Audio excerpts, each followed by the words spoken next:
Le terme politesse, d'où vient-il? Ça vient du terme polir, justement, de rendre agréable et accessible la nature rugueuse des hommes. Parce que si on se frotte les uns les autres, il va y avoir un clash, et on dit souvent que l'homme est un loup pour l'homme, et pour éviter ça, ben, on va être poli. On va pas roter à table, on va pas crier après les autres, on va pas être en colère, on va pas avoir une joie extrême. Si, par exemple, en ce moment, je suis devant vous, si je commençais à hurler, vous seriez probablement choqué. Et avec raison, parce que ce n'est pas un comportement qui est attendu de la part du public. Et tout ça, ce sont des règles informelles.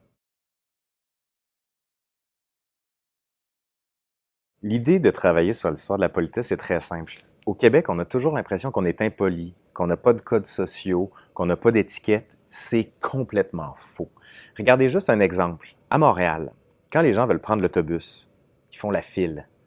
À Québec, quand les gens prennent l'autobus, ils sont en meute et ils se poussent pour arriver le premier.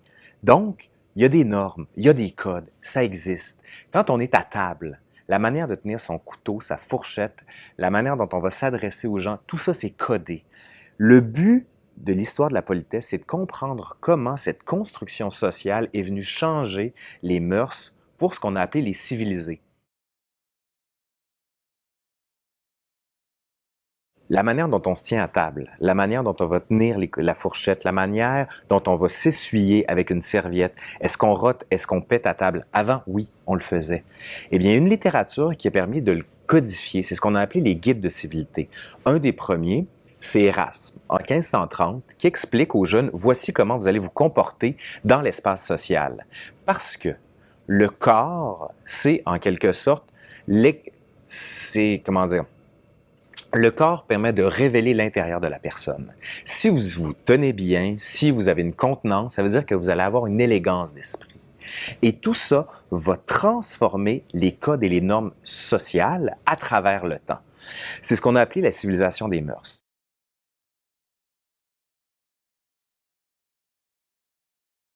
Tout au long de l'histoire, on est capable d'isoler des figures qui permettent de dire ça, c'est le symbole par excellence de la politesse. Au 17e siècle, à l'époque de Louis XIV, ça serait le courtisan, celui qui est très maniéré, qui se tient.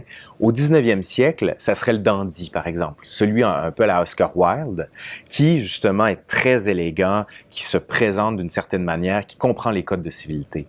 Au 20e siècle, puis même encore plus aujourd'hui, en 2015, quel serait le symbole au Québec de l'homme poli?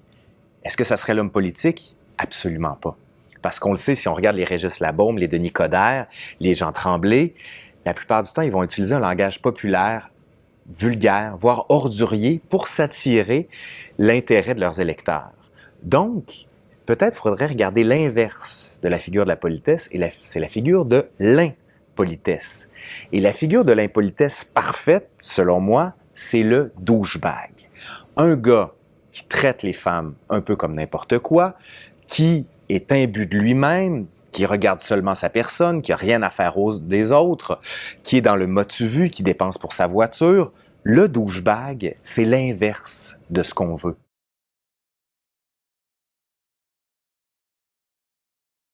Mais le problème au Québec, ou plutôt l'avantage au Québec, c'est que les manières, c'est important. Mais il va toujours avoir une chose qui va primer au-delà de tout. C'est ce qu'on appelle la politesse du cœur. Quelqu'un, comme on dit, qui est un bon gars, un bon Jack, il peut mal parler, être vulgaire, sacré, donner des bines sur l'épaule, mais s'il est gentil, agréable et il a un bon cœur, on va passer à travers tout. Parce que justement, on est capable de voir au-delà de ça, ce qui n'est pas le propre de certaines cultures. En France, par exemple, quelqu'un qui a bon cœur, mais qui ne sait pas se tenir, qui est vulgaire et qui parle mal, il passera jamais. Au Québec, ça marche.